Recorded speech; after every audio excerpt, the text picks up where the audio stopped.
चार दोस्त शहर की भागदौड़ से थक चुके थे। वीकेंड पर कहीं दूर जाने का मन बनाया और चल पड़े पहाड़ी रास्तों की ओर। गाड़ी हंसी ठहाकों से भरी थी, लेकिन बाहर का मौसम सर्द और रहस्यमय था। धुंध थी, हल्की बारिश थी और एक अजीब सी चुप्पी भी थी रास्तों में। तभी एक दूर सुनसान मोड़ पर झाड़ियों के पीछे एक छोटा सा ढाबा दिखा।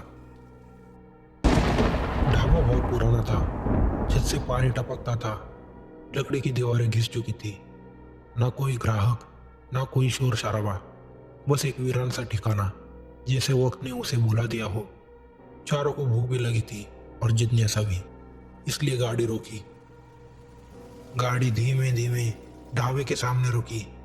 वाइपर धुंध साफ कर रहा था और अंदर एक अजीब सी बेचैनी थी। बाहर उतरते हुए अर्जुन ने कहा, क्या माहौल है यार, डरावना भी और दिलचस्प भी। तीनों दोस्त मुस्कुराए, लेकिन रवि अभी भी खामोश था। अर्जुन, विकास, राहुल और रवि चारों गाड़ी से उतरे। ढाबा पास आते ही राहुल ने मजाक में कहा, उम्मीद है चाय के साथ पकौड़े भी मिलेंगे।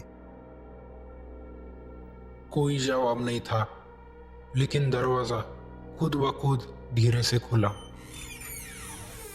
दरवाजे के अंदर हल्की सी रोशनी थी। एक बूढ़ा आदमी, उम्र कोई तकरीबन 60 के पार, बदन पर धोती, चेहरे पर सफेद दाढ़ी और आंखों में वो ठहराव जो किसी ने बहुत कुछ देखा हो। ऐसा लगा जैसे हर लकीर के पीछे कोई किस्सा छुपा हो, जिंदगी की स्याही से लिखा हुआ। उसने बिना देखे ही कहा, आ गए बाबू लोग, बैठिए। क्या लोगे? 4 चाय लगाओ। यह चाय देर से बनती है, लेकिन जो असर छोड़ती है वो सीधे दिल में उतरता है। रामू काका चाय बनाने लगे। चारों दोस्त इधर उधर देखने लगे। ढाबे का माहौल कुछ ऐसा था। दीवारों पर पुराना सा पोस्टर, एक कोने में धूल से ढकी टेबल और उसके ऊपर एक पुराना सा टीवी और छत से झूलता एक बल्ब। उन चारों को भूख तो बहुत लगी थी, लेकिन रामू काका के हाथ एक पल को भी नहीं रुके, जैसे उन्हें मालूम था कि मेहमान आएंगे। 4 कुल्हड़ों में चाय परोसी गई। भाप उठ रही थी और उस भाप में जैसे कुछ और भी घुला हुआ था। रामू काका ने चाय रखते हुए कुछ नहीं कहा, बस एक लंबी नजर डाली, जैसे पहचानने की कोशिश कर रहे हो। तभी ढाबे के कोने में रखा हुआ पुराना टीवी अपने आप ऑन हो गया। स्क्रीन पर आवाज गूंजने लगी। न्यूज चैनल चल रहा था। 20 साल पहले भूस्खलन में तबाह हुआ दुर्गमपुर गांव अब भी रहस्य बना हुआ है। कोई शव नहीं मिला, कुछ भी नहीं। आज ही के दिन इस घटना को घटित हुए 20 साल पूरे हुए। मैं वहीं से हूँ बेटा, दुर्गमपुर से, जिंदा शायद। ढाबे का माहौल पल में बदल गया। रामू काका ने बोलना शुरू किया, वो रात जब पूरा गांव मिट्टी में समा गया, मैं अकेला बचा। उनकी आवाज कांप रही थी। उन्होंने बताया, पहले बारिश शुरू हुई, फिर जमीन कांपी और फिर सब कुछ खत्म हो गया। कोई वक्त ही नहीं मिला किसी को संभालने के लिए। रामू काका अकेले ही निकले। कई दिन बेसुध पड़े रहे।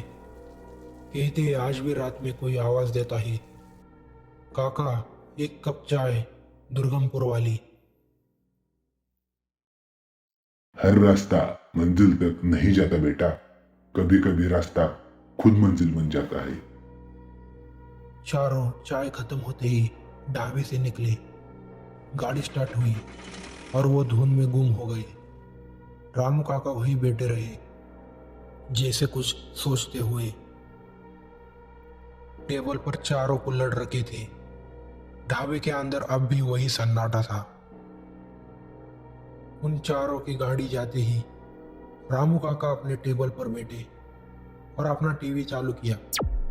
टीवी पर ब्रेकिंग न्यूज आई। 4 पर्यटक खाई में गिरे। सभी के मौके पर मौत। नाम अर्जुन, विकास, राहुल और रवि। उन चारों की तस्वीर टीवी पर आते ही रामू काका की आंखें फैल गई।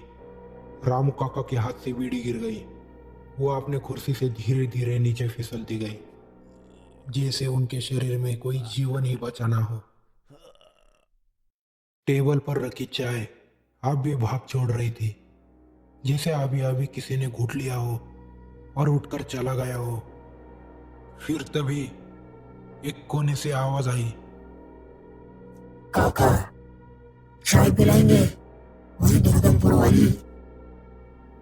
वही चार दोस्त सामने की टेबल पर बैठे हुए थे। रामू काका को देखते ही वो मुस्कुराने लगे, जैसे वो उन्हें ले जाने आए थे। अगली सुबह ढाबा बंद मिला। दरवाजा टूटा हुआ था, अंदर सिर्फ राख थी। टेबल पर वही चार कुल्हड़ अधूरी चाय के साथ दिखे।